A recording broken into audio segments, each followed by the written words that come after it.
بسم اللہ الرحمن الرحیم۔ حضرت عائشہ رضی اللہ تعالیٰ عنہا نے عرض کیا، یا رسول اللہ، عورتوں کو تو بہت سا ثواب مل گیا، مردوں کے بارے میں بھی ارشاد فرمائیے۔ یہ سن کر حضور صلی اللہ علیہ وآلہ وسلم مسکرائے اور فرمایا، مرد اپنی عورت کا ہاتھ پکڑ کر مانوس کرتا ہے تو اس کے لیے ایک نیکی لکھی جاتی ہے۔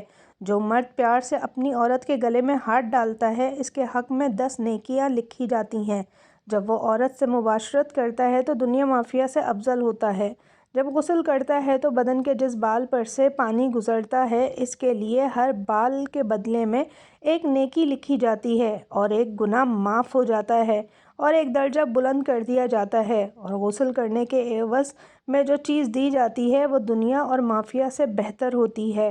اور بے شک اللہ تعالیٰ اس پر فخر کرتا ہے اور فرشتوں سے کہتا ہے کہ میرے بندے کی طرف دیکھو کہ ایسی سرد رات میں غسل جنابت کے لیے اٹھا ہے، اور وہ اس بات پر یقین رکھتا ہے کہ میں اس کا رب ہوں۔ تم اس بات پر گواہ رہو کہ میں نے اس کو بخش دیا ہے۔ فتاوی رحیمیہ بحوالہ۔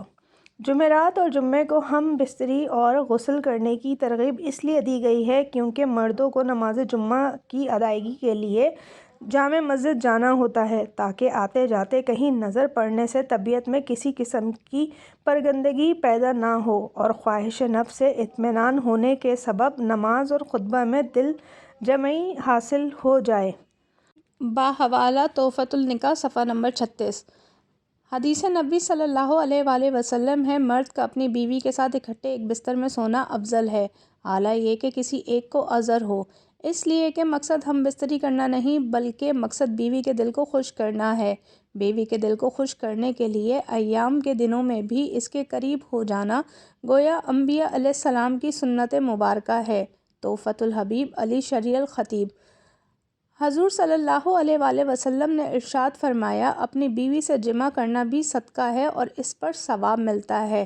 صحابہ کرام رضوان اللہ علیہ تعالیٰ علیہم اجمعین نے عرض کیا، یا رسول اللہ، ایک شخص اپنی بیوی سے نفسانی خواہش پوری کرتا ہے، اس میں بھی ثواب ہے؟ آپ صلی اللہ علیہ وآلہ وسلم نے ارشاد فرمایا کہ اگر وہ اپنی خواہش کسی غلط جگہ پوری کرتا تو اس پر گناہ ہوتا یا نہیں؟ صحابہ کرام نے فرمایا، یا رسول اللہ، ضرور۔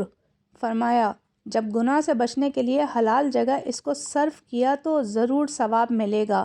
نیز حدیث شریف میں آتا ہے کہ جو شخص اپنی بیوی سے جمع کا ارادہ رکھتا ہو تو بے ستر ہونے سے پہلے دعا پڑھ لے، اس لیے کہ اگر اس صحبت سے ان کے درمیان اولاد مقدر ہوئی تو اس کو شیطان کبھی ضرر نہیں پہنچا سکے گا۔ اور دعا اس طرح کرنا چاہیے کہ اللہ پاک کے نام کے ساتھ شروع کرتا ہوں، اے اللہ، ہم کو شیطان سے بچا، اور آپ اس سے جو اولاد عطا فرمائے اس کو شیطان سے بچا۔ رسول اللہ صلی اللہ علیہ وآلہ وسلم کا ارشاد ہے، اگر اس ملاپ میں حمل ٹھہر گیا تو اس بچے کو شیطان نقصان نہیں پہنچا سکے گا۔ یہ دعا سطر کھولنے سے پہلے پڑھنی چاہیے، اگر سطر کھولنے کے بعد یاد آئے تو دل سے پڑھ لیں، زبان سے نہیں۔ اور دعا میاں بیوی دونوں کو پڑھنی چاہیے۔ شیطان کے نقصان نہ پہنچنے کے مطلب کے علماء نے کئی مطلب بتائے ہیں، مگر ایک عمدہ مطلب بعض علماء نے یہ بیان فرمایا ہے کہ اس بچے کا ایمان محفوظ رہے گا، شیطان اس کو ایمان سے ہٹا نہیں سکے گا۔ اللہ اکبر! کتنی بڑی دولت ہے کہ ایک دعا کی برکت سے بچے کا ایمان محفوظ ہو جائے۔ عین صحبت کے حال میں بولنا بھی مناسب نہیں، نہ ہی اس وقت بیوی کے علاوہ کسی اور سے جمع کرنے اور لطف اندوز ہونے کا خیال ذہن میں ہونا چاہیے، ورنہ یہ بھی زنا کے مترادف ہوگا۔ میاں بیوی کو ایک دوسرے کا پورا بدن دیکھنا جائز ہے، کوئی گناہ نہیں، مگر بلا ضرورت اچھا نہیں۔ حضرت ابو ہریرہ رضی اللہ تعالیٰ عنہ سے روایت ہے، کہتے ہیں، اللہ کے رسول صلی اللہ علیہ وآلہ وسلم نے فرمایا، اس ذات کی قسم جس کے ہاتھ میں میری جان ہے، کوئی مرد نہیں جو اپنی بیوی کو اس کے بستر کی طرف بلائے اور وہ انکار کرے، مگر وہ جو آسمان میں ہے اس سے ناراض رہتا ہے، یہاں تک کہ وہ شوہر اس سے راضی ہو جائے۔ مسلم شریف۔ حضرت ابو ہریرہ رضی اللہ تعالیٰ عنہ فرماتے ہیں کہ رسول اللہ صلی اللہ علیہ وآلہ وسلم نے نماز پڑھائی اور فرمایا، اپنی جگہوں پر بیٹھے رہو، اپنی جگہوں پر بیٹھے رہو۔ پھر آپ صلی اللہ علیہ وآلہ وسلم نے اللہ تعالیٰ کی حمد و ثنا بیان کی، پھر اما بعد کہا اور پہلے مردوں کی جانب متوجہ ہوئے اور فرمایا، کیا تم میں کوئی ایسا ہے جو اپنی بیوی کے پاس آ کر دروازہ بند کر لیتا ہے اور پردہ ڈال دیتا ہے اور پردے میں چھپ جاتا ہے؟ لوگوں نے جواب دیا ہاں۔ پھر آپ صلی اللہ علیہ وآلہ وسلم نے فرمایا اس کے بعد وہ لوگوں میں بیٹھتا ہے اور کہتا ہے میں نے ایسا کیا، میں نے ایسا کیا۔ یہ سن کر لوگ خاموش رہے۔ مردوں کے بعد آپ صلی اللہ علیہ وآلہ وسلم عورتوں کی جانب متوجہ ہوئے اور ان سے بھی پوچھا کہ کیا تم میں سے ایسی ہے جو ایسی باتیں کرتی ہے؟ تو وہ بھی خاموش رہیں، لیکن ایک نوجوان عورت اپنے ایک گھٹنے کے بل کھڑی ہو کر اونچی ہو گئی تاکہ آپ صلی اللہ علیہ وآلہ وسلم اسے دیکھ سکیں اور اس کی باتیں سن سکیں۔ اس نے کہا اللہ کے رسول، اس قسم کی گفتگو مرد بھی کرتے ہیں اور عورتیں بھی کرتی ہیں۔ آپ صلی اللہ علیہ وآلہ وسلم نے فرمایا جانتے ہو ایسے شخص کی مثال کیسی ہے؟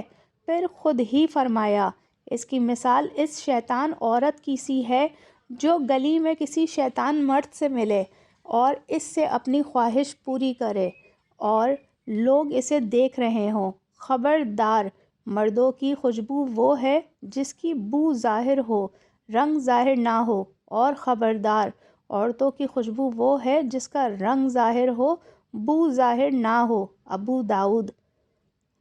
شب زفاف میں میاں بیوی کا ازواجی تعلق قائم کرنے سے پہلے 2 رکعت نماز پڑھنا مستحب ہے اور یہ نماز نفل ہے اور اس کا ثبوت احادیث سے ملتا ہے اور یہ خیر و برکت اور میاں بیوی میں باہم الفت و محبت کا ذریعہ ہے، جیسا کہ مجمع الزوائد اور مصنف بن ابی شیبہ میں مروی ہے کہ ایک شخص عبداللہ ابن مسعود رضی اللہ تعالیٰ عنہ کے پاس آیا اور کہا کہ میں نے ایک کنواری لڑکی سے نکاح کیا ہے، مجھے ڈر ہے کہ کہیں وہ مجھے ناپسند نہ کرے۔ تو آپ رضی اللہ تعالیٰ عنہ نے فرمایا الفت اللہ کی طرف سے ہوتی ہے اور بغض شیطان کی جانب سے ہوتا ہے، تاکہ اللہ تعالیٰ نے جو چیز تیرے حلال کی ہے وہ تیرے لیے پسندیدہ ہو جائے۔ جب تو شب زفاف میں بیوی کے پاس داخل ہو تو اس کو حکم کر کے وہ تیرے پیچھے 2 رکعت نماز پڑھے۔ حضرت عمر رضی اللہ تعالیٰ عنہ کے پاس ایک شخص آیا، گرد و غبار سے اٹا ہوا، بال بکھرے ہوئے، اس کے ساتھ اس کی بیوی بھی تھی جو کہہ رہی تھی اے امیر المومنین میں اس کے لیے نہیں نہ یہ میرے لیے۔ آپ نے جان لیا کہ عورت اپنے شوہر سے نفرت کرتی ہے، اس لیے آپ نے شوہر کو حکم دیا کہ وہ غسل کرے اور اپنے سر کے بالوں کو ترشوا لے اور ناخن کتر لے۔ جب شوہر فارغ ہو کر آیا تو آپ نے کہا کہ اب بیوی کے سامنے آؤ۔ بیوی نے دیکھا تو دم بخود رہ گئی اور نہ پہچاننے کی وجہ سے پیچھے ہٹنے لگی۔ پھر جب پہچان لیا تو اس کا بوسہ لیا اور اپنے دعوے سے دستبردار ہو گئی۔